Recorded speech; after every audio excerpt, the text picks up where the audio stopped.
Our 41-year-old son, Markham, passed away 12 days ago after a 3-year battle with colon cancer. We are devastated. Our other 5 children are devastated.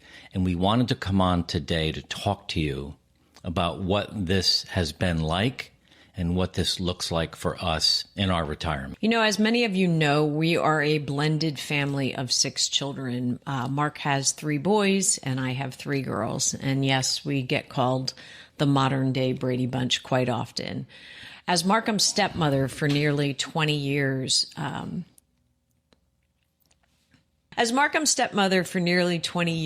I found that there is a different and great love you can have for someone else's child who over half, 50% of their life became like one of your children. My daughters always saw him as a brother, and I always saw him as my oldest son. Jody and I are familiar with grief and death. I lost both of my parents already. My father to alcoholism, my mother to dementia, an 8-year battle, and she ended up in hospice. And my brother Chuck passed away a couple of years ago after a 2-year battle with ALS, and he again was in hospice.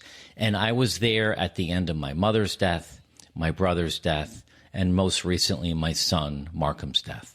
And, you know, my mom passed almost 10 full years ago, hard to believe, of pancreatic cancer, which was devastating, but it was a short run for her. My father died during COVID and was listed as a COVID death, but he had underlying Parkinson's. And I guess we tell you all that because it's not like that's supposed to happen, but there is a natural order of things. You know, when you lose your parents, you're suddenly an orphan. When you lose a spouse, you're a widow or widower. When you lose a child, there's no name for you. Because it's not supposed to happen. It's not supposed to happen. That is the first thing that the medical director said to Jody and I when we brought Markham to the hospice facility in New Jersey. We didn't even know who he was. We introduced ourselves and said, our son Markham is on the way. And he said, we know all about Markham. We know what he's been through. And we also know that you're never supposed to lose a child, especially like this. He's in the right place, and we're going to take care of him and take care of your family. And they were fantastic. And that really put us at ease. We're not going to talk a lot today about the hospice facility. I think we'll do a separate video, but we really just want to share with you today a little bit more about Markham, what it feels like to be a parent losing a child, the struggles that we're having, the breakthroughs that we're having. And again, it's only 12 days, but we haven't filmed the video in 6 weeks. And if you've been watching us regularly, you probably have noticed, geez, I think I saw that video before, because our team took some videos in the very beginning of our channel when we had 100 subscribers and they didn't get looked at, and repurposed them, and they're actually doing pretty well. But we needed to start somewhere, and we thought the best place to start is here, because this is real. This is our retirement. This is Retirement Transformed. It has transformed again in a way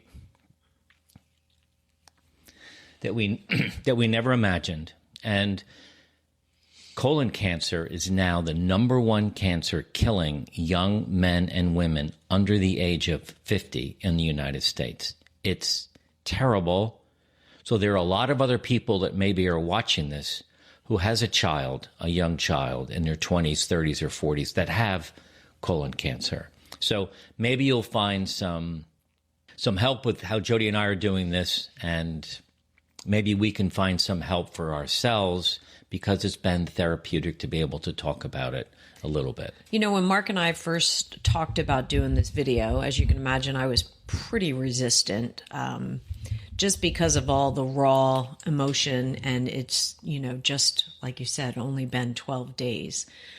But, you know, retirement is a time that we talk about as like a discovery period, a time for joy, a time for you to find yourself, a time for you to do things for you. And the flip side of that coin is it's also a time of loss. It's a time of loss of identity, maybe loss of friends, maybe loss of parents, maybe loss of siblings. We never really engaged with the thought that it would also be a time of loss of one of our children. So how we're coping today, whether we're doing the right way or the wrong way, we're going to talk to you about that. And then talk a little bit about what's next for us and our family. Because when you lose a child and your other children lose a sibling, a mentor, a friend,